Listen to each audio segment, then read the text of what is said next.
Bayangkan seseorang di tengah diskusi mulai berteriak, menghina, dan memprovokasi Anda dengan segala cara. Namun, alih-alih kehilangan kendali, Anda hanya tersenyum dengan tenang. Bukan karena Anda setuju dengan orang tersebut, tetapi karena Anda tidak membiarkan diri Anda terpengaruh. Anda memiliki kendali dan kedamaian batin yang tidak dapat diambil oleh siapapun dari Anda. Sudah berapa kali Anda menyerahkan kedamaian Anda kepada seseorang yang tidak pantas? Sebuah komentar yang tidak tepat, sikap yang tidak menghormati, pengkhianatan yang tidak terduga, dan disitulah Anda membiarkan orang lain mengendalikan emosi Anda dan menghancurkan hari Anda. Tapi bagaimana jika saya katakan bahwa ini adalah pilihan Anda? Bahwa sebenarnya tidak ada dan tidak ada yang bisa mengambil kedamaian Anda, kecuali jika Anda mengizinkannya? Apa yang akan Anda pelajari akan mengubah cara Anda melihat dunia. Ini bukan tentang mengabaikan atau menekan perasaan Anda, tetapi tentang memahami kebenaran mendasar. Kendali atas emosi Anda ada di tangan Anda. Saya akan membagikan kepada Anda 15 pelajaran kuat dari filosofi Stoik yang, jika diterapkan, akan memberi Anda tingkat kendali mental yang hanya bisa dicapai oleh sedikit orang. Sebelum kita melanjutkan, saya ingin mengundang Anda untuk berkomitmen pada transformasi diri Anda sendiri. Tinggalkan komentar dengan kalimat, "Hari ini saya memilih untuk mengambil kendali." Dengan melakukan ini, Anda akan menandai awal dari perjalanan yang kuat menuju versi terbaik dari diri Anda. Ini adalah langkah pertama untuk menguasai diri dan mencapai kedamaian batin yang Anda layak dapatkan. Mari kita mulai.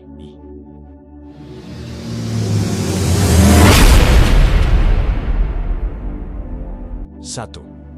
Sifat sejati dari penghinaan. Pikirkan tentang saat ketika seseorang melakukan sesuatu yang menyakiti Anda.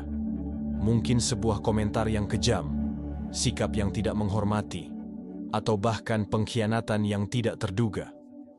Alih-alih merasa tersinggung, Anda bisa bertanya pada diri sendiri, "Mengapa saya membiarkan ini mempengaruhi kedamaian saya?" Pelajaran besar yang diajarkan oleh para Stoik adalah bahwa penghinaan tidak memiliki kekuatan atas kita, kecuali kita menerimanya sebagai penghinaan. Apa yang benar-benar mengganggu kita bukanlah kata-kata atau tindakan orang lain, tetapi interpretasi kita terhadapnya. Ketika seseorang menghina Anda atau melakukan sesuatu untuk menyakiti Anda, masalahnya bukan pada apa yang dilakukan orang lain, tetapi pada cara Anda memilih untuk bereaksi terhadapnya. Cicero, salah satu filsuf Stoik terbesar, mengingatkan kita bahwa tidak ada hal yang menghina kita, kecuali opini kita tentangnya. Dengan kata lain, pikiran kita yang menginterpretasikan suatu tindakan sebagai penghinaan, dan bukan tindakan itu sendiri. Tidak ada yang dapat mengambil kedamaian Anda, kecuali jika Anda mengizinkannya. Bayangkan jika, alih-alih marah, Anda hanya melihat penghinaan sebagai sesuatu yang sepenuhnya di luar kendali Anda. Anda bisa memilih reaksi Anda. Jika Anda memutuskan untuk tidak merasa tersinggung, Anda membiarkan orang lain tidak memiliki kekuatan atas Anda. Sekarang mari kita merenungkan sedikit lebih dalam tentang ini. Sudah berapa kali Anda membiarkan sebuah kata dari orang asing, kesalahan dari teman, atau bahkan kritik dari atasan mempengaruhi suasana hati Anda secara mendalam? Hal ini terjadi karena, seringkali, kebutuhan akan validasi eksternal membuat kita rentan terhadap tindakan orang lain. Kita ingin diakui, dihormati, tetapi kenyataannya tidak ada yang memiliki kekuatan untuk memvalidasi atau membatalkan kita, kecuali diri kita sendiri. Bayangkan Anda menjadi benteng yang tidak bisa ditembus. Ketika seseorang mencoba masuk dan menjatuhkan Anda dengan kata-kata, Anda hanya mengamati, menyadari bahwa itu tidak mengatakan apa-apa tentang siapa Anda, tetapi tentang orang yang berbicara. Penghinaan tidak lagi berpengaruh pada Anda karena Anda memahami bahwa kedamaian dan kebahagiaan Anda dibangun dari dalam. Tidak tergantung pada apa yang dipikirkan atau dikatakan orang lain. Kebebasan sejati, menurut para Stoik, terletak pada pemahaman bahwa penghinaan tidak terletak pada tindakan orang lain, tetapi pada respons kita terhadapnya. Ketika Anda mengendalikan pikiran Anda sendiri, Anda menyadari bahwa penghinaan hanyalah kata-kata kosong, tanpa efek pada keseimbangan batin Anda. Sekarang pikirkan tentang semua kali Anda membiarkan sesuatu membuat Anda marah. Setiap situasi itu adalah kesempatan yang hilang untuk menerapkan kebijaksanaan stoik dan menjaga kedamaian Anda tetap utuh. Kuncinya sederhana.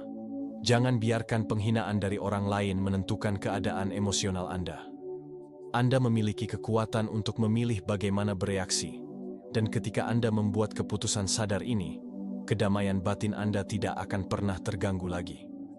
Bagaimanapun, kedamaian Anda datang dari dalam, dan tidak ada yang bisa mengambilnya dari Anda, kecuali jika Anda mengizinkannya. 2. Jadikan pengendalian diri sebagai kekuatan terbesar Anda. Bayangkan Anda berada dalam momen stres yang besar.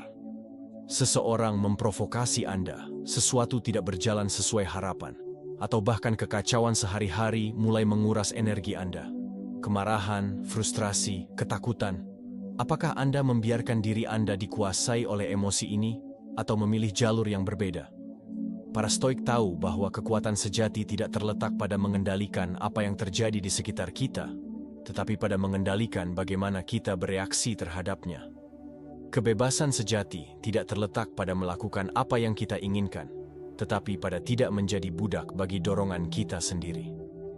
Epictetus berkata bahwa pengendalian diri adalah kekuatan terbesar kita karena memberi kita kekuatan untuk bertindak dengan bijaksana, bahkan dalam situasi yang paling sulit. Ini bukan tentang mengabaikan atau menekan emosi kita, tetapi tentang memiliki kejernihan mental yang diperlukan untuk membuat keputusan berdasarkan alasan dan bukan impuls sesaat. Carl Jung, salah satu psikolog terbesar dalam sejarah, mengajarkan kita bahwa langkah pertama menuju kebijaksanaan adalah mengenali dan mengintegrasikan bayangan kita. Dengan kata lain, pengendalian diri yang sejati tidak berasal dari menyangkal emosi kita, tetapi dari mengenali, memahami asal-usulnya, dan secara sadar memutuskan bagaimana bertindak di hadapan mereka. Para stoik percaya bahwa dalam momen-momen kesulitan, kekuatan sejati kita tidak terletak pada reaksi yang meledak-ledak, tetapi pada pilihan untuk merespons dengan cara yang seimbang dan bijaksana. Zenon dari Citium, pendiri stoicisme, menyatakan bahwa tujuan hidup bukanlah untuk selalu bahagia, tetapi untuk hidup sesuai dengan akal. Akal memungkinkan kita untuk melihat situasi dengan jelas, tanpa terbawa oleh arus emosi. Pengendalian diri tidak berarti tidak peduli atau apatis, tetapi memiliki kemampuan untuk memilih respons Anda. Itu mengubah cara kita hidup, karena menempatkan kita dikendali atas tindakan dan pikiran kita. Ini membuat kita lebih bebas, karena ketika Anda mengendalikan diri Anda sendiri, tidak ada orang lain yang bisa benar-benar mempengaruhi Anda. Bayangkan sebuah situasi di mana Anda merasakan kemarahan tumbuh di dalam diri Anda. Mungkin seseorang telah menghina Anda atau masalah yang tidak terduga muncul. Alih-alih menyerah pada dorongan, Anda mundur selangkah, bernapas, dan merenungkan cara terbaik untuk bereaksi. Ini bukan kelemahan, tetapi demonstrasi sejati dari kekuatan. Anda bertindak dengan pengendalian diri dan dengan itu menjadi kebal terhadap kekacauan eksternal. Kemampuan ini untuk memilih respons yang sadar dan rasional di hadapan situasi emosional yang intens adalah apa yang menjadikan pengendalian diri sebagai salah satu kebajikan terkuat yang dapat kita kembangkan. Ketika Anda belajar mengendalikan pikiran dan reaksi Anda sendiri, tidak ada yang bisa lagi mendominasi Anda. Alih-alih dibawa oleh keadaan, Anda menjadi mampu membentuknya berdasarkan apa yang Anda pilih untuk rasakan dan bagaimana Anda memilih untuk bertindak. Oleh karena itu, lain kali ketika kekacauan emosional muncul, ingatlah bahwa Anda adalah satu-satunya yang bertanggung jawab atas respons Anda. Ketika Anda menguasai emosi Anda memperoleh kebebasan sejati. 3. Ekspektasi adalah akar dari semua kekecewaan. Bayangkan sejenak bahwa Anda menaruh seluruh kepercayaan Anda pada seseorang. Anda berharap orang ini bertindak dengan cara tertentu, mempercayai ide-ide Anda atau membalas kebaikan Anda. Namun, pada suatu titik, orang ini gagal, mengecewakan Anda, mengkhianati Anda, atau sekadar tidak memenuhi ekspektasi Anda. Bagaimana perasaan Anda pada saat itu? Pelajaran besar di sini jelas. Semakin tinggi ekspektasi Anda terhadap orang lain, semakin besar kemungkinan Anda akan menderita kekecewaan dan frustrasi. Zenon dari Citium, pendiri stoicisme, memperingatkan kita tentang jebakan ini ketika ia berkata, "Orang yang berharap menemukan sesuatu yang baik pada orang lain ditakdirkan untuk menderita, karena sifat manusia itu tidak sempurna." Jika kita berharap orang lain berperilaku sesuai dengan visi kita tentang bagaimana mereka seharusnya, kita membuka pintu bagi frustrasi. Setiap orang memiliki kekurangan, batasan, dan keputusan mereka sendiri yang tidak dapat kita kendalikan. Ide ini dikuatkan oleh tokoh penting lainnya, seperti filsuf dan psikolog Holomai, yang mengingatkan kita bahwa tindakan mencintai tidak berarti memberikan kepada orang lain tanggung jawab atas kebahagiaan kita. Ketika kita menempatkan kebahagiaan dan kedamaian kita di tangan orang lain, kita mempertaruhkan ketenangan kita sendiri. Kita terpapar pada ketidakpastian perilaku orang lain yang tidak akan pernah sepenuhnya selaras dengan ekspektasi kita.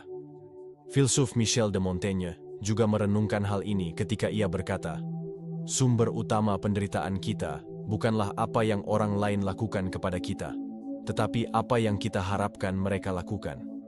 Seringkali, kita menempatkan beban ekspektasi kita pada tindakan orang lain, berharap mereka memenuhi peran yang seharusnya kita jalani sendiri.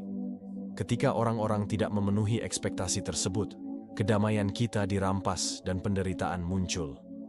Dengan mengurangi ekspektasi Anda terhadap orang lain, Anda mulai membebaskan diri dari jebakan emosional ini.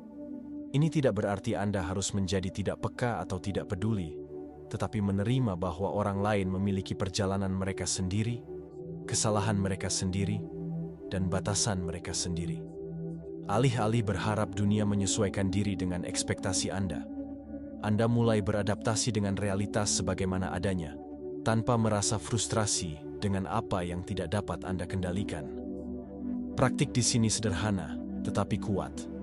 Jadikan kedamaian batin Anda sebagai prioritas, dan pahami bahwa perilaku orang lain berada di luar kendali Anda. Ketika Anda membebaskan orang lain dari beban ekspektasi ini, Anda mulai menyadari bahwa Anda memiliki kekuatan untuk memilih reaksi Anda. Tidak peduli apa yang orang lain lakukan atau tidak lakukan, Anda menjaga ketenangan Anda tetap utuh. Ini juga dicontohkan oleh kisah terkenal Kaisar Romawi Marco Aurelio, yang sepanjang meditasi sering mengingat bahwa sebagai pemimpin, ia tidak bisa mengendalikan tindakan bawahannya. Ia tidak berharap semua orang bertindak sesuai dengan standar yang ditetapkannya, tetapi menerima bahwa dunia berada di luar kendalinya. Ia dengan demikian fokus pada menjaga kebajikan dan karakternya tetap utuh, terlepas dari apa yang terjadi di sekelilingnya. Dengan menerapkan pelajaran ini, Anda mulai melihat bahwa tidak perlu memikul beban kesalahan orang lain. Setiap orang berada di jalannya sendiri dan kedamaian Anda hanya akan mungkin jika Anda tidak membiarkan perilaku orang lain mempengaruhi Anda. Dengan mengurangi ekspektasi terhadap orang lain, Anda mengambil langkah penting untuk mencapai kehidupan yang lebih ringan, lebih tenang, dan lebih terfokus pada apa yang benar-benar penting, keseimbangan emosional Anda sendiri. 4. Bersikaplah acuh tak acuh terhadap provokasi. Bayangkan bahwa dalam momen frustrasi, seseorang mencoba memprovokasi Anda. Mungkin itu adalah komentar sarkastis, kritik yang kejam, atau sikap agresif. Reaksi pertama Anda mungkin ingin membalas, menunjukkan bahwa Anda tidak akan dihina. Tetapi apa yang akan terjadi jika, alih-alih itu, Anda tetap sepenuhnya acuh tak acuh terhadap provokasi? Pelajaran besar dari para Stoik di sini adalah bahwa kekuatan sejati tidak terletak pada membalas atau terbawa oleh provokasi, tetapi dalam menjaga kedamaian batin terlepas dari perilaku orang lain. Seperti yang biasa diajarkan Epictetus, bukanlah apa yang terjadi pada Anda yang merugikan Anda, tetapi bagaimana Anda bereaksi terhadap apa yang terjadi. Provokasi hanya memiliki kekuatan atas Anda jika Anda membiarkannya mempengaruhi emosi dan pikiran Anda. Ini mengingatkan kita pada ide penting. Tidak perlu bereaksi terhadap segala sesuatu. Ketika seseorang mencoba merendahkan Anda bisa memilih untuk tidak merespons provokasi tersebut. Ini tidak berarti bersikap pasif atau tunduk, tetapi memilih untuk tidak memberikan energi pada sesuatu yang tidak pantas untuk mendapatkan perhatian Anda. Ketidakacuhan terhadap provokasi adalah cerminan dari kebijaksanaan dan pengendalian diri. Filsuf Albert Ellis, seorang psikoterapis yang mengembangkan terapi perilaku rasional emosional, berkata, Orang-orang tidak menghina kita, kita yang merasa terhina. Intinya di sini adalah bahwa provokasi sendirinya tidak memiliki kekuatan atas kita, kecuali kita memutuskan untuk menginterpretasikannya sebagai sesuatu yang mempengaruhi kita. Ketika Anda belajar untuk acuh tak acuh terhadap provokasi, sebenarnya Anda mengambil kendali atas emosi Anda, alih-alih bereaksi terhadap tindakan eksternal. Pikirkan tentang saat-saat di mana Anda membiarkan diri Anda terbawa oleh provokasi. Mungkin Anda telah berdebat dengan seseorang atau kehilangan kesabaran dengan komentar yang kejam. Reaksi ini, meskipun sangat alami, hanya memperburuk konflik dan menjauhkan Anda dari kedamaian batin yang sejati. Ketika Anda mempraktikkan ketidakacuhan terhadap provokasi, Anda membebaskan diri dari reaksi impulsif ini dan menjadi lebih kuat dan lebih tangguh. Dalam konteks kehidupan sehari-hari Anda, ini berarti tidak peduli dengan kritik yang merusak, dengan kecemburuan orang lain, atau dengan komentar jahat. Ketika seseorang mencoba memprovokasi Anda bisa mengamati situasi sebagai pengamat eksternal tanpa terlibat secara emosional. Ini tidak berarti Anda harus menerima apa yang dikatakan, tetapi Anda memilih untuk tidak membiarkan provokasi mendefinisikan keadaan emosional Anda. Filsuf Arthur Schopenhauer, yang jauh dari seorang Stoik, juga merenungkan nilai ketidakacuhan. Ia berkata, cara terbaik untuk menangani yang tidak tertahankan adalah dengan mengabaikannya. Mereka seperti racun yang hanya merugikan siapa yang menyerapnya. Ia memahami bahwa, seringkali, jawaban terbaik untuk sebuah provokasi adalah tidak memberikan jawaban, karena lebih cerdas dan efektif untuk tidak bereaksi terhadap sesuatu yang tidak pantas mendapatkan energi Anda. Mempraktikkan ketidakacuhan terhadap provokasi adalah keterampilan yang berkembang seiring waktu melalui kesadaran dan refleksi. Setiap kali Anda berhasil tetap tenang di hadapan provokasi, Anda memperkuat kemampuan Anda untuk tetap damai, tidak peduli apa yang terjadi di sekitar Anda. Provokasi kehilangan kekuatannya ketika Anda menolak untuk bereaksi secara emosional, dan dengan melakukan itu, Anda menjadi tak tergoyahkan, mampu hidup dalam harmoni dengan apapun yang dibawa dunia kepada Anda. Jadi, lain kali ketika seseorang mencoba memprovokasi Anda, ingatlah, Anda tidak perlu bereaksi. Anda memiliki kekuatan untuk memilih respons Anda, dan pilihan untuk tidak bereaksi seringkali adalah yang paling bijaksana. Dengan melakukan itu, Anda menjadi kebal terhadap mereka yang berusaha mengguncang keseimbangan Anda dan menjaga kedamaian Anda tetap utuh. 5. Ingatlah bahwa setiap situasi adalah ujian. Bayangkan bahwa di tengah hari Anda menghadapi situasi yang menantang. Mungkin konflik di tempat kerja, kesulitan dalam kehidupan pribadi Anda, atau bahkan momen frustrasi di mana segalanya tidak berjalan sesuai rencana.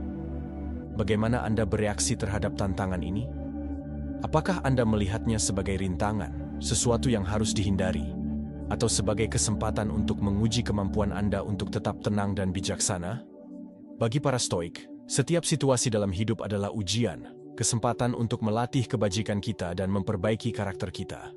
Ketika sesuatu menantang kita, alih-alih melihatnya sebagai masalah yang harus dipecahkan, kita bisa memilih untuk melihatnya sebagai ujian kemampuan kita untuk bersabar, berani, dan bijaksana. Filsuf William James, yang sering disebut sebagai Bapak Psikologi Amerika, berkata, penemuan terbesar generasi kita adalah bahwa manusia dapat mengubah hidupnya dengan mengubah sikapnya.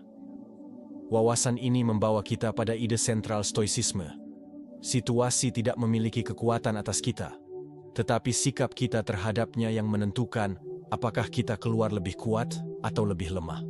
Setiap kali kita menghadapi kesulitan, pikiran Stoik mengundang kita untuk merenungkan, bagaimana saya bisa menggunakan situasi ini untuk menguji kebijaksanaan dan pengendalian diri saya sendiri. Ini bukan tentang menghindari kesulitan atau bereaksi impulsif, tetapi tentang menghadapi tantangan dengan pikiran yang tenang, sebagai kesempatan untuk belajar dan tumbuh. Filsuf Immanuel Kant juga merenungkan ide ini, berkata, apa yang kita sebut kesulitan dan rintangan hanyalah kesempatan yang menyamar sebagai ujian. Ketika Anda menghadapi situasi yang tampaknya sulit atau tidak adil, Anda dapat melihatnya sebagai kesempatan untuk mendekati kebajikan dan bukan sekadar kesulitan. Setiap situasi, besar atau kecil, adalah kesempatan untuk menunjukkan integritas, keberanian, dan pengendalian diri. Ketika Anda mulai melihat hidup sebagai serangkaian ujian, Anda berhenti merasa tidak berdaya di hadapan tantangan.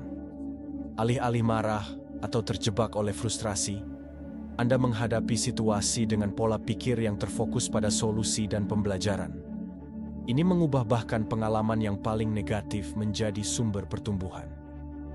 Misalnya, jika seseorang memperlakukan Anda dengan buruk, Anda dapat melihat ini sebagai ujian kesabaran Anda dan kemampuan Anda untuk bersikap acuh tak acuh terhadap provokasi. Jika Anda menghadapi kesalahan di tempat kerja, Anda dapat melihatnya sebagai kesempatan untuk meningkatkan keterampilan dan belajar dari situasi tersebut. Setiap momen kemudian menjadi kesempatan untuk mengatasi diri sendiri, menguji dan memperkuat karakter Anda. Cicero, dalam surat-suratnya, mengingatkan kita bahwa bukan apa yang terjadi, tetapi bagaimana Anda menangani apa yang terjadi yang menentukan arah hidup Anda. Ajaran ini menginspirasi kita untuk menyadari bahwa setiap situasi, baik atau buruk, membawa serta pelajaran yang dapat kita pelajari, asalkan kita bersedia untuk menerima tantangan dengan pikiran terbuka dan sikap positif. Oleh karena itu, lain kali ketika Anda menghadapi kesulitan, ingatlah, ini bukan rintangan yang harus diatasi, tetapi ujian yang harus dihadapi. Setiap situasi menawarkan kesempatan bagi Anda untuk lebih mengenal diri sendiri, mengembangkan kebajikan Anda, dan menunjukkan kekuatan karakter Anda. Dengan menghadapi hidup dengan cara ini, Anda mengubah ujian hidup menjadi trampolin untuk pertumbuhan pribadi. 6. Melepaskan bukanlah kehilangan. Bayangkan bahwa Anda menginvestasikan sejumlah besar waktu, energi, dan emosi pada sesuatu atau seseorang. Mungkin sebuah proyek, sebuah hubungan, atau bahkan sebuah harapan yang Anda miliki untuk masa depan. Namun, tiba-tiba, situasinya berubah secara tak terduga. Sesuatu berjalan salah, atau hal-hal tidak terjadi seperti yang Anda harapkan. Bagaimana perasaan Anda tentang ini? Sedih, frustrasi, cemas, atau mungkin bahkan kehilangan arah? Bagi para Stoik, melepaskan secara emosional adalah keterampilan penting untuk menjaga kedamaian batin dan ketenangan di tengah ketidakpastian hidup.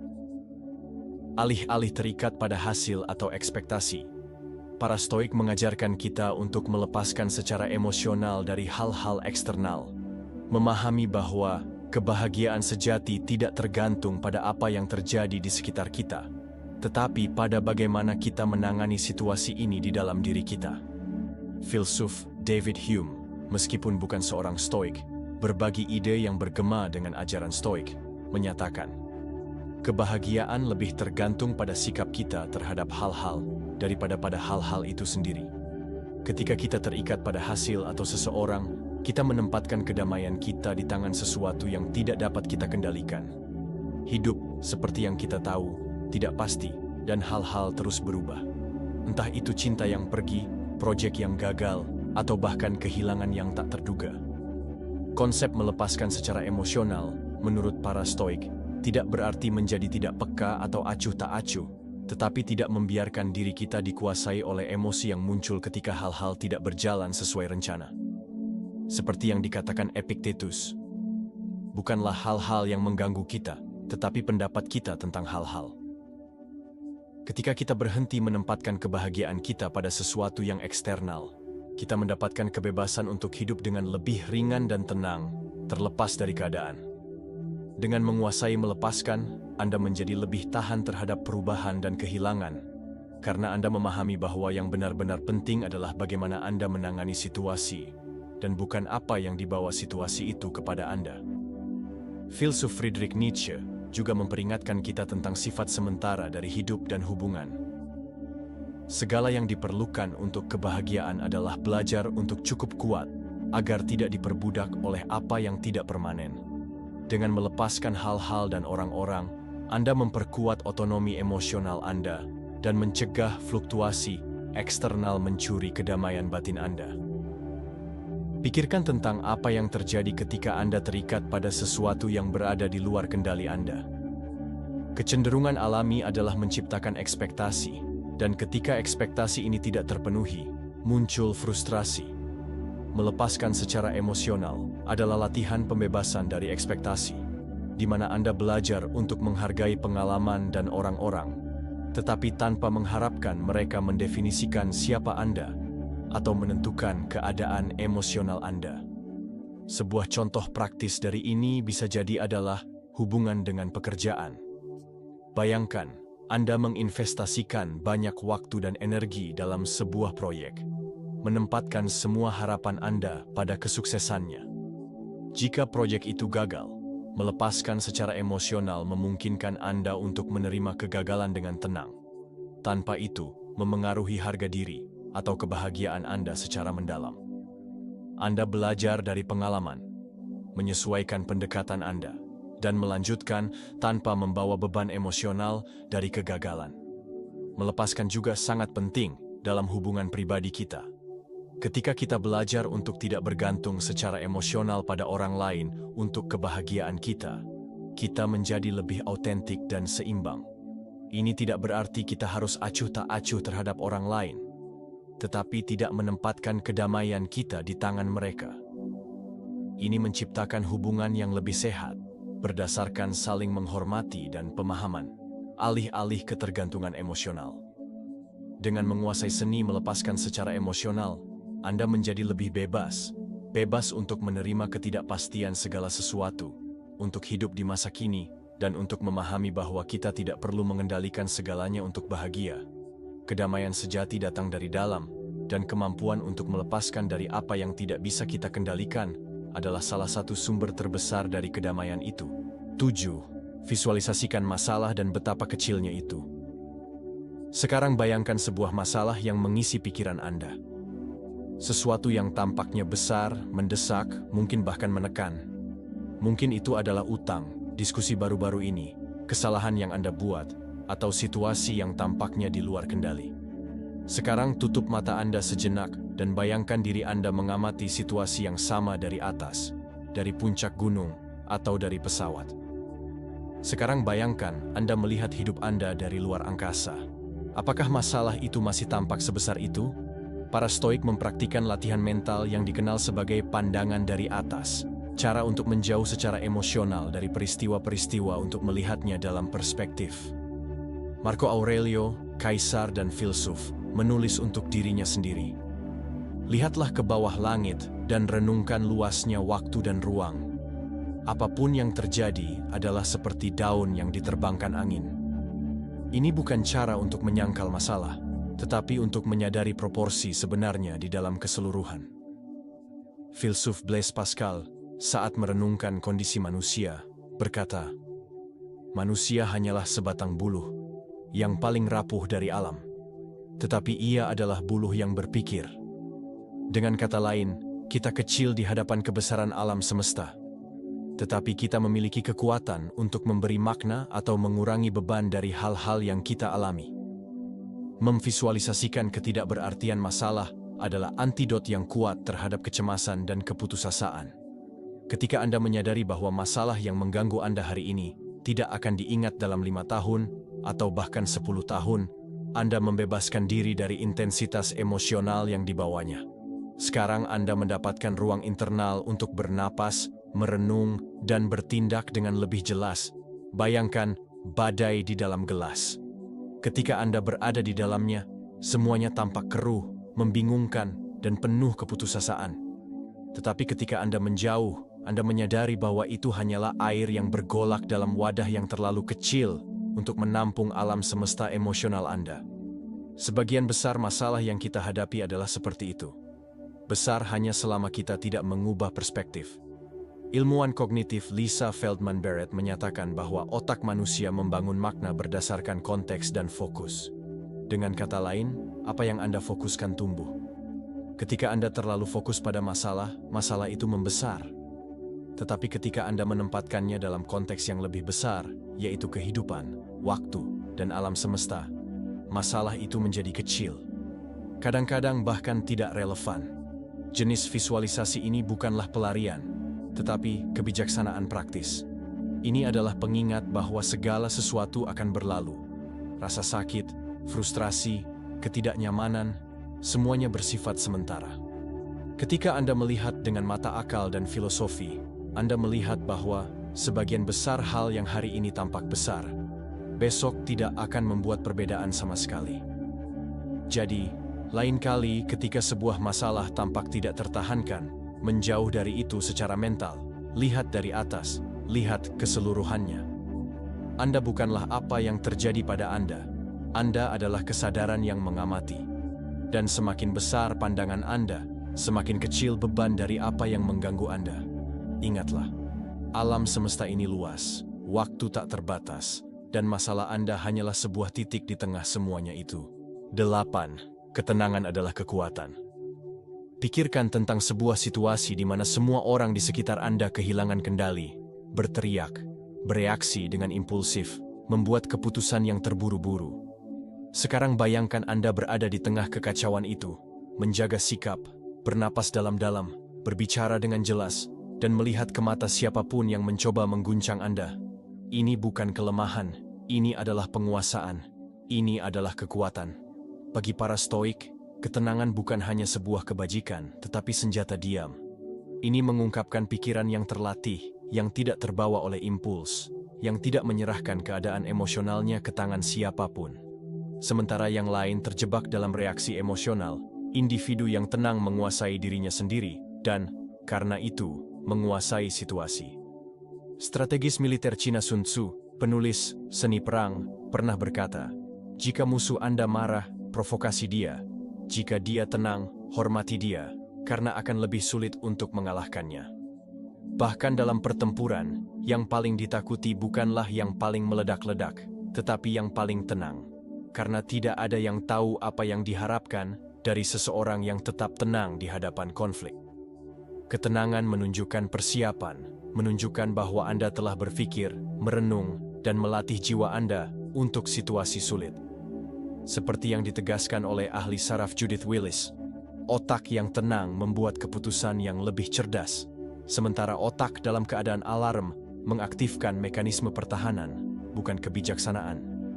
Dengan kata lain, tetap tenang adalah menjaga akses ke bagian diri Anda yang paling rasional, paling strategis, paling bijaksana. Marco Aurelio, kaisar Romawi dan filsuf Stoik, menulis untuk dirinya sendiri. Jika seseorang menghina Anda, tanyakan pada diri sendiri, apa yang mengganggu saya? Apakah tindakan mereka atau penilaian saya tentangnya? Penyidikan diri yang terus-menerus ini adalah apa yang mengembalikan kendali kepada kita dan menempatkan kita dalam keadaan ketenangan aktif. Bukan ketenangan pasif, tetapi ketenangan yang memilih untuk tidak bereaksi dengan kekerasan, justru karena ia tahu ia bisa. Ketenangan juga menular. Dalam lingkungan yang tegang, kehadiran seseorang yang tenang dapat mengubah suasana sepenuhnya. Energi diam ini menyampaikan rasa aman, keseimbangan, dan otoritas. Orang lebih percaya kepada mereka yang tidak kehilangan kendali, kepada mereka yang berbicara sedikit dan bertindak dengan ketepatan. Tetapi mengembangkan ketenangan ini membutuhkan latihan. Dimulai dengan hal-hal kecil. Tidak menjawab saat marah, tidak membawa segalanya ke sisi pribadi, mundur sejenak sebelum bertindak. Inilah langkah-langkah kecil yang akan melatih Anda untuk suatu hari menjadi tak tergoyahkan, di mana banyak orang akan hancur.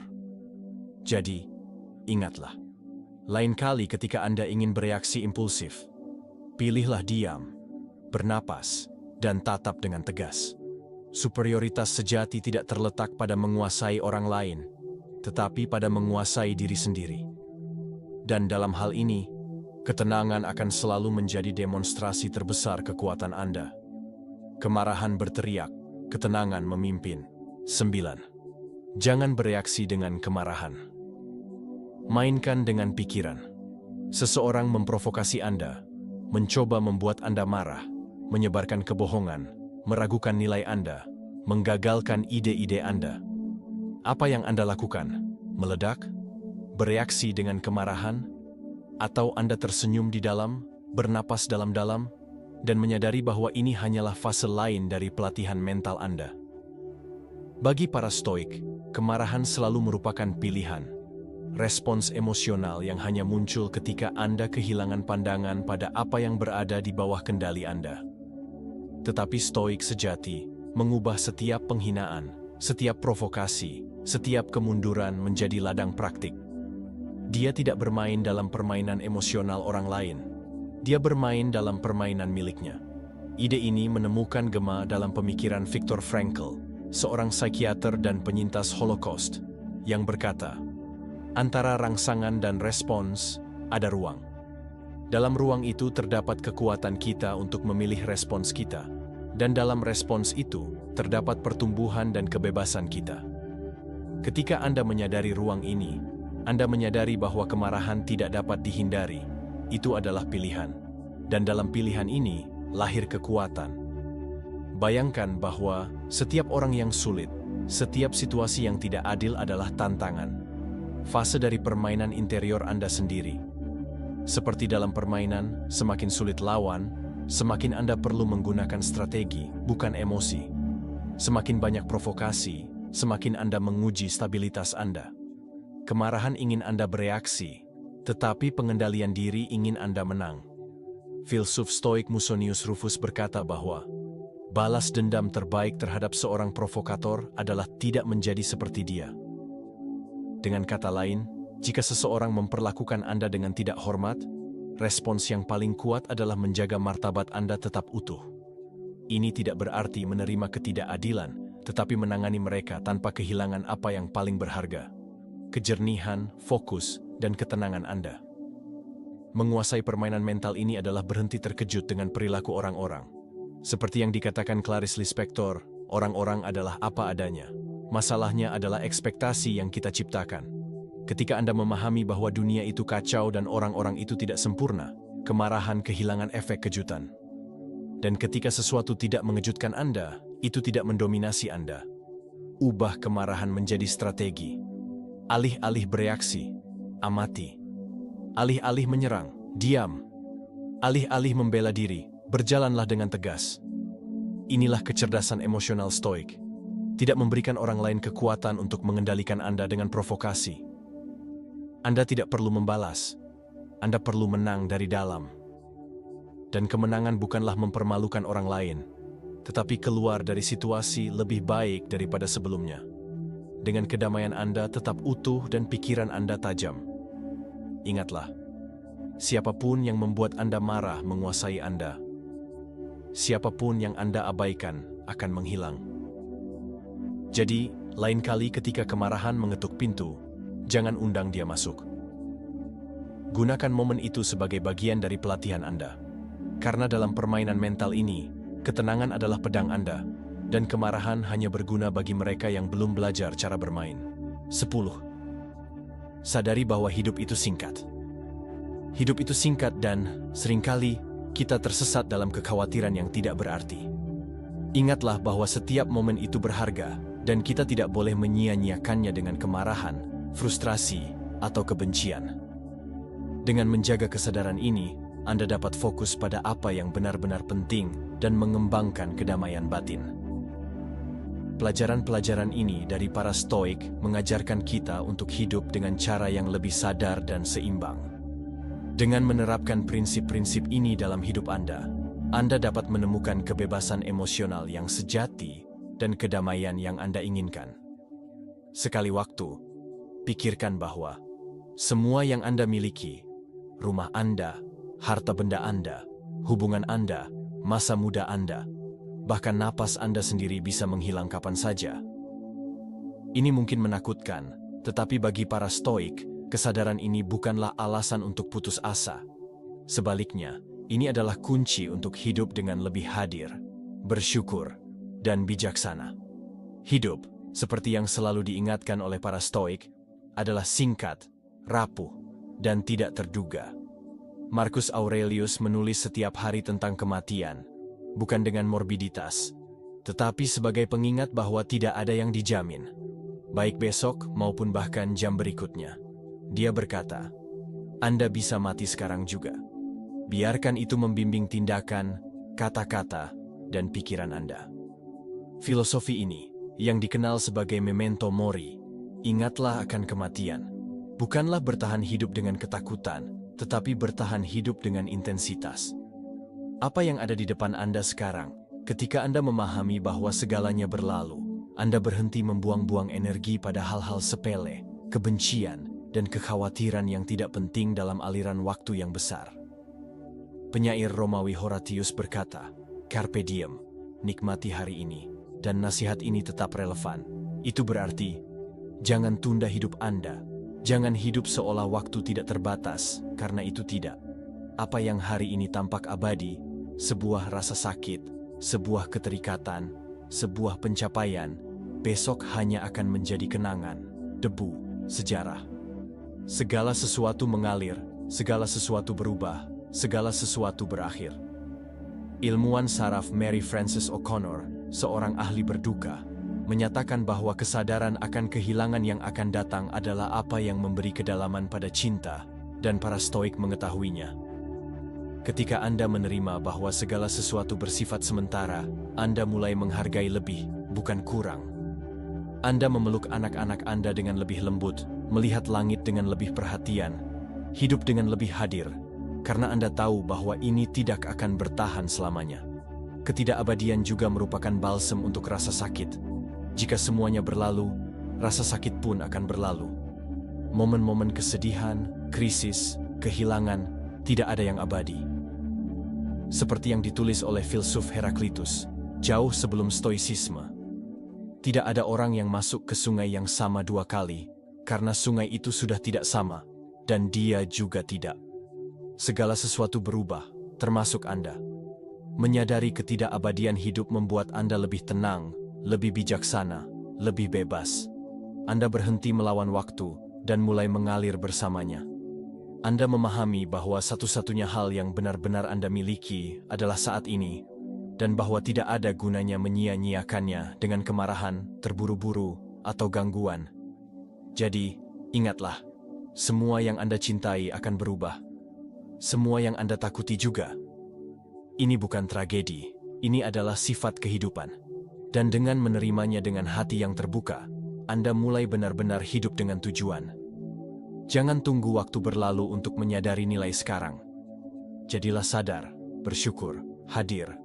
Karena tidak ada yang milik Anda, tidak ada yang tetap. Dan karena itulah segalanya berharga.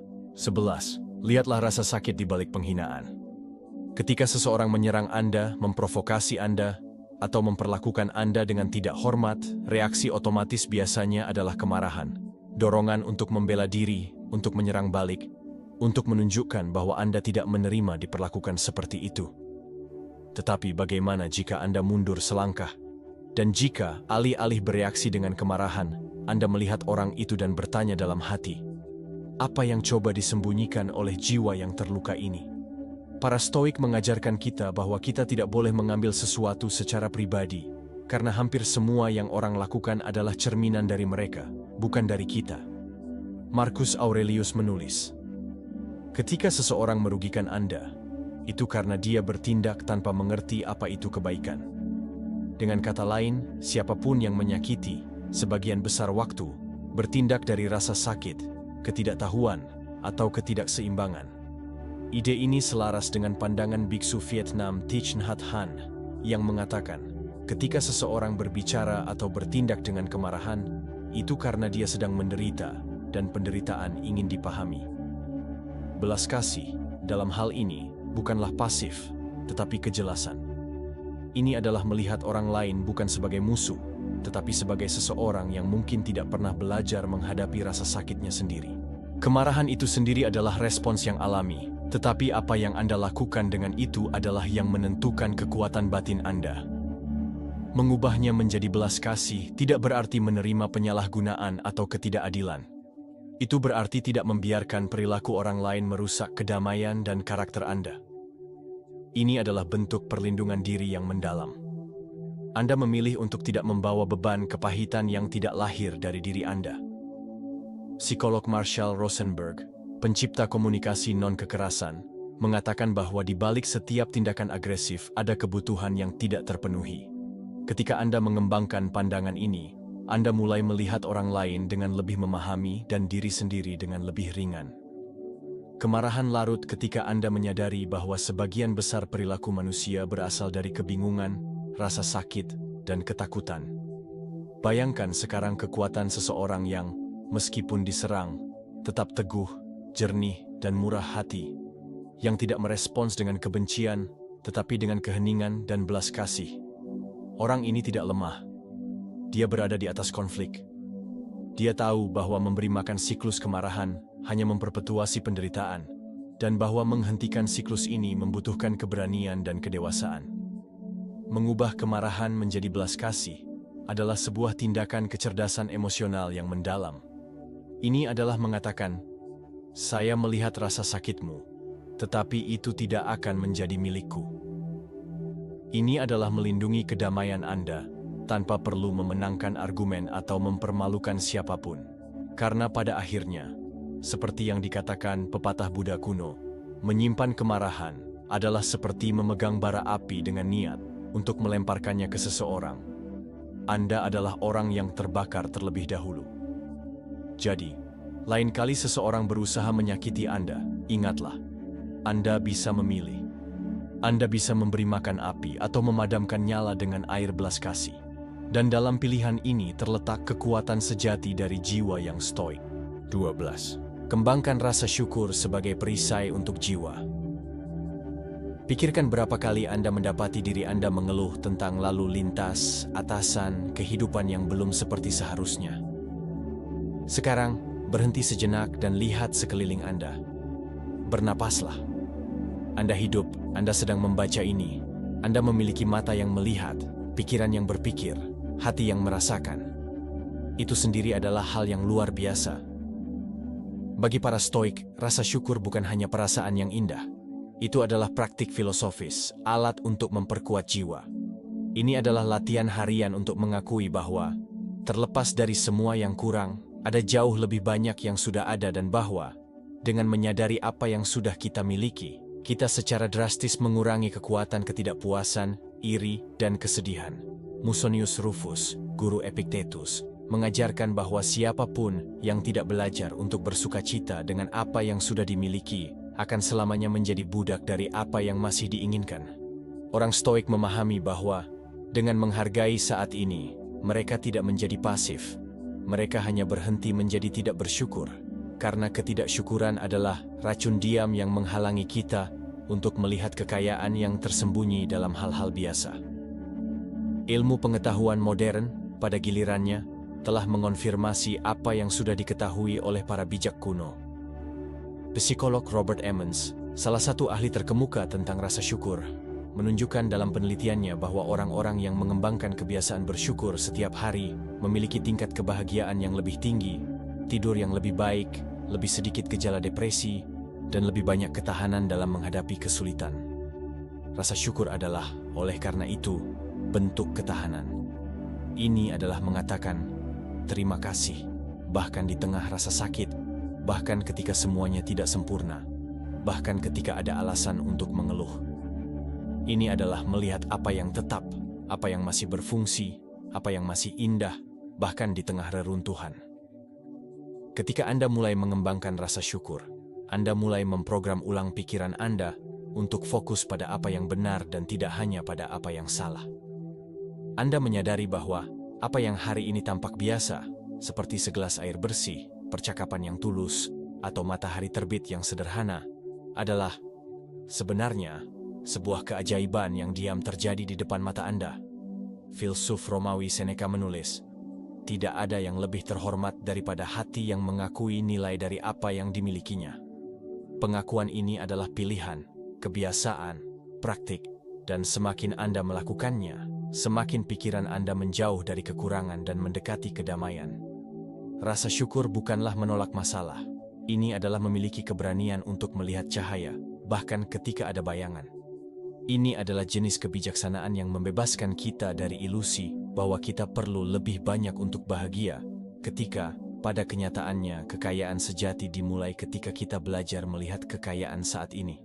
Jadi, hari ini, jangan tunggu keajaiban besar. Lihatlah apa yang sudah ada dan katakan diam-diam, terima kasih. Karena ketika Anda bersyukur, Anda tidak hanya mengakui nilai hidup, Anda menghormati diri Anda sendiri sebagai seorang stoik sejati. 13. Temukan kebebasan dalam penerimaan. Bayangkan, sejenak, bahwa segala sesuatu di sekitar Anda berada di luar kendali Anda. Tindakan orang lain, keadaan yang tidak bisa Anda ubah, bahkan cara dunia diatur. Sekarang bayangkan bahwa, alih-alih melawan hal ini, Anda cukup menerima kondisi tersebut, tanpa perlawanan. Bagaimana perasaan Anda? Bagi para stoik, penerimaan bukanlah pasif, melainkan bentuk kebijaksanaan yang membebaskan kita. Seringkali, kita menghabiskan sejumlah besar energi mencoba mengendalikan yang tidak dapat dikendalikan, melawan apa yang tak terhindarkan. Tetapi kekuatan sejati, menurut para stoik, terletak pada pengakuan bahwa beberapa hal berada di luar jangkauan kita, dan, dengan menerimanya, kita membebaskan diri dari penderitaan yang tidak perlu. Epictetus, salah satu guru terbesar stoicisme, mengajarkan bahwa kita tidak dapat mengontrol peristiwa, tetapi kita dapat mengontrol reaksi kita terhadapnya. Ide ini adalah inti dari filosofi stoik. Menerima apa yang tidak dapat kita ubah, memberi kita kedamaian batin yang tidak dapat digoyahkan. Ketika kita memaksakan diri untuk mengontrol segalanya, kita menjadi tahanan dari kehendak kita sendiri. Tetapi ketika kita menerima apa yang tidak dapat kita ubah, kita menjadi benar-benar bebas. Penerimaan ini tidak berarti menyerah, tidak berarti kita harus menerima ketidakadilan, penderitaan, atau kesulitan tanpa berusaha untuk memperbaiki atau mencari solusi. Tetapi, sementara kita berjuang untuk sesuatu yang lebih baik, kita dapat menerima saat ini seperti adanya tanpa itu menguras emosi kita. Filsuf Alan Watts, yang meskipun bukan seorang stoik, berbicara tentang ide yang serupa. Dia berkata, hidup, seperti air, mengalir secara alami. Ketika kita mencoba mengikutinya melawan arus, kita menderita. Ketika kita menerimanya seperti adanya, hidup menjadi tarian yang mengalir dan ringan. Pandangan ini mengingatkan kita bahwa perlawanan yang konstan terhadap kenyataan adalah akar dari penderitaan. Menerima hidup seperti adanya, dengan segala ketidaksempurnaan dan ketidakpastian, memungkinkan kita untuk hidup selaras dengannya. Penerimaan juga memungkinkan kita membebaskan pikiran dari siklus frustrasi dan kecemasan yang konstan. Alih-alih menghabiskan energi mencoba mengubah apa yang tidak dapat kita kendalikan, kita dapat menggunakannya untuk fokus pada apa yang benar-benar penting. Tindakan kita, reaksi kita, dan apa yang dapat kita lakukan dalam batasan kita sendiri. Sekarang, pikirkan tentang situasi yang membuat Anda tertekan. Mungkin Anda memiliki hubungan yang sulit dengan seseorang, pekerjaan yang tidak memuaskan, atau keadaan hidup yang tampaknya berada di luar kendali Anda. Kebebasan sejati ada dalam belajar menerima hal-hal ini sambil tetap berusaha untuk mengubahnya, jika mungkin. Tetapi, yang lebih penting, Anda belajar untuk hidup tanpa membiarkan hal-hal itu menentukan suasana hati Anda. Penerimaan tidak berarti menyerah. Sebaliknya, ia membebaskan pikiran Anda untuk bertindak dengan lebih jelas dan efisien. Ia mengajarkan kita untuk memilih pertempuran kita, membedakan apa yang benar-benar layak mendapat energi kita, dan melepaskan apa yang tidak dapat kita ubah. Dengan cara ini, alih-alih membawa beban dari hal-hal yang tidak dapat kita kendalikan, kita membebaskan diri untuk menjadi siapa kita sebenarnya, bebas dari belenggu perlawanan emosional. Jadi, ingatlah, menerima bukanlah menyerah. Ini adalah memiliki kebijaksanaan untuk memahami bahwa ada hal-hal di luar jangkauan kita. Ketika Anda menjadikannya sebagai praktik sehari-hari, Anda menemukan kedamaian yang mendalam, kedamaian yang tidak tergantung pada keadaan eksternal, tetapi pada kemampuan Anda untuk hidup selaras dengan apa yang ada. Inilah kebebasan sejati. 14. Kembangkan ketahanan di tengah kesulitan. Bayangkan sejenak bahwa Anda sedang menghadapi situasi sulit, kehilangan yang tidak terduga, krisis di tempat kerja, penyakit, atau tantangan yang tampaknya tidak dapat diatasi. Kebanyakan dari kita ketika menghadapi momen-momen ini, merasa rapuh, tidak berdaya, bahkan tergoda untuk menyerah. Tetapi bagaimana jika, alih-alih membiarkan diri Anda terjerat dalam keputusasaan, Anda bisa bangkit lebih kuat? Dan jika, alih-alih menyerah pada rasa sakit, Anda menggunakan momen kesulitan ini untuk tumbuh? Para Stoik percaya bahwa kekuatan sejati tidak terungkap dalam saat-saat mudah, tetapi dalam cara kita merespons kesulitan. Ketahanan, bagi mereka, bukan hanya tentang bertahan terhadap rasa sakit, tetapi tentang menggunakannya sebagai alat untuk memperkuat diri. Epictetus, salah satu guru Stoik terbesar, berkata, "Tidak peduli apa yang terjadi padamu, tetapi bagaimana kamu bereaksi terhadapnya yang penting." Ini berarti bahwa, bahkan di tengah penderitaan dan kekacauan, cara kita memilih untuk bereaksi bisa menjadi faktor penentu bagi kedamaian dan pertumbuhan pribadi kita. Kemampuan ini untuk bertahan, untuk terus berjuang, meskipun segala sesuatunya tampak menentang kita, adalah apa yang mendefinisikan seseorang yang tangguh. Ini bukan tentang menyangkal rasa sakit atau kesulitan, tetapi tentang menghadapinya dengan kepala tegak, dengan keyakinan bahwa, seperti segala sesuatu dalam hidup, mereka juga akan berlalu.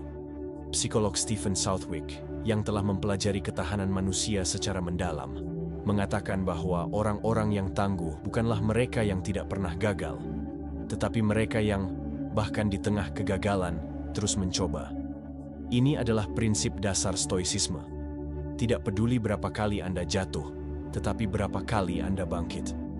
Kemenangan sejati ada pada kemampuan untuk bangkit kembali, dengan keberanian, kebijaksanaan, dan kerendahan hati, belajar dari jatuh dan menguatkan diri dengan setiap tantangan. Ketahanan tidak berasal dari ketiadaan kesulitan, tetapi dari kemampuan untuk mengubahnya menjadi pengalaman belajar dan pertumbuhan.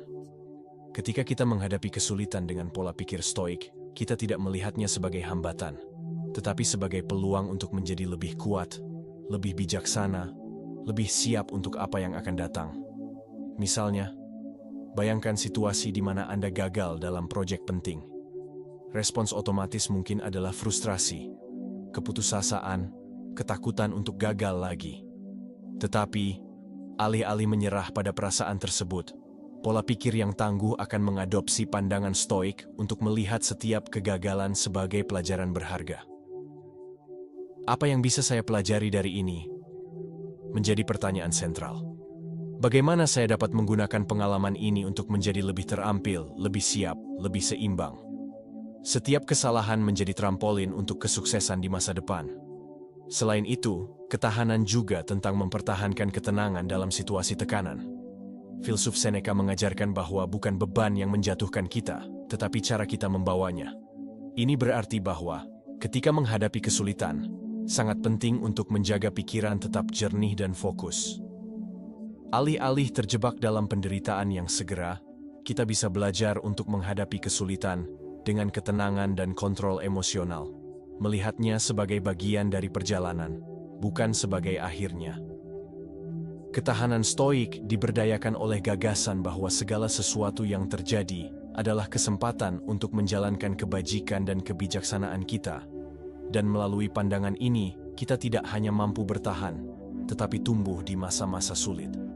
Oleh karena itu, ingatlah, kesulitan bukanlah musuh, tetapi guru yang mengajar, yang menantang, dan yang menguatkan. Ketika Anda memilih untuk menghadapi hidup dengan ketahanan, Anda menjadi tak tergoyahkan, mampu melewati badai apapun, mengetahui bahwa matahari akan selalu bersinar kembali. Kekuatan sejati ada pada terus belajar dan berkembang, terlepas dari rintangan yang muncul. 15. Temukan kedamaian dalam kesederhanaan. Bayangkan Anda bangun di pagi hari, dan hal pertama yang Anda lihat adalah dunia yang penuh dengan pilihan, komitmen, harapan, dan kebisingan. Selalu ada sesuatu yang harus dilakukan, sesuatu yang harus diselesaikan, sesuatu yang harus diperoleh. Hari dimulai dan pikiran Anda sudah berputar, terjebak dalam tuntutan tak berujung dari kehidupan modern.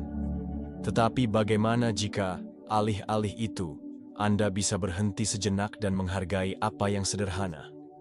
Para Stoik percaya bahwa kedamaian sejati terletak dalam kesederhanaan, menjauh dari pencarian tanpa henti untuk lebih dan belajar menghargai apa yang sudah kita miliki. Zenon dari Kition, pendiri Stoicisme, berkata bahwa kebahagiaan tidak terletak pada kepemilikan, tetapi pada penggunaan. Dan dengan mengatakannya, dia mengundang kita untuk merenungkan bagaimana seringkali kita kehilangan diri dalam pencarian hal-hal eksternal, ketika kedamaian batin bisa ditemukan dalam apa yang lebih sederhana dan lebih esensial.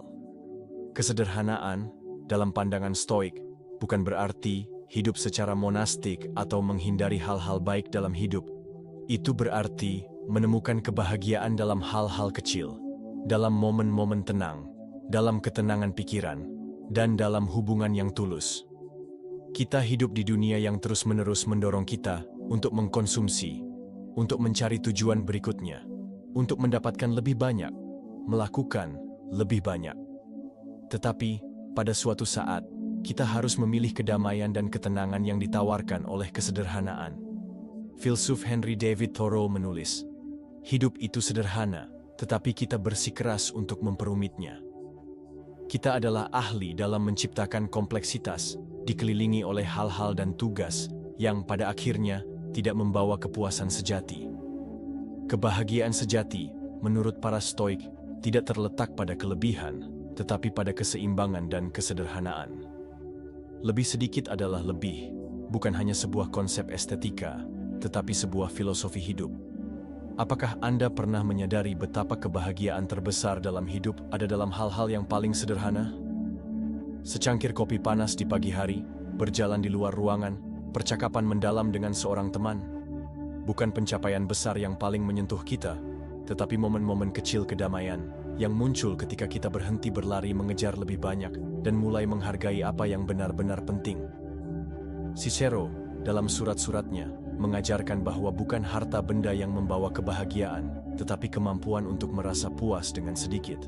Ketika Anda melepaskan pencarian konstan akan hal-hal material dan eksternal, Anda mendekati keadaan ketenangan yang tidak dapat ditawarkan oleh barang-barang material manapun.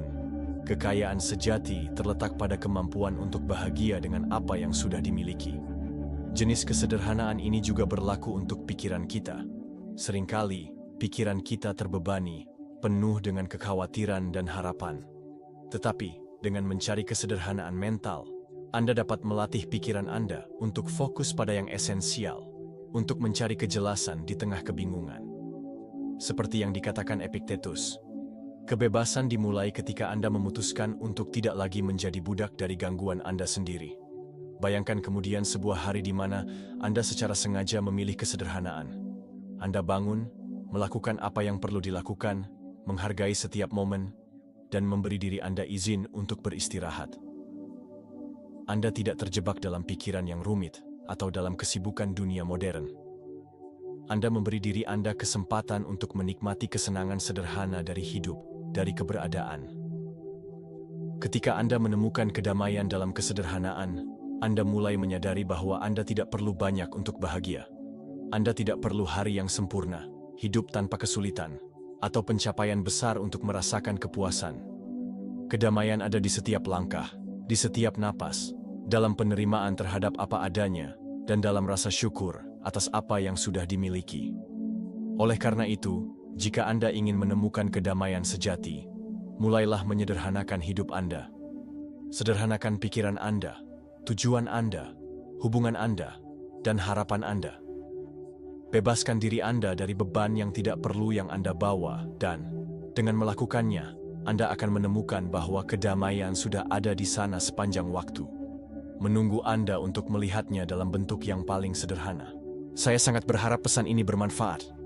Saya ingin memberi selamat dengan tulus kepada Anda karena telah sampai di sini dan menyelesaikan video ini. Ini berarti Anda ingin menjadi lebih baik sebagai pribadi. Jika Anda menyukai video ini, tinggalkan komentar Anda.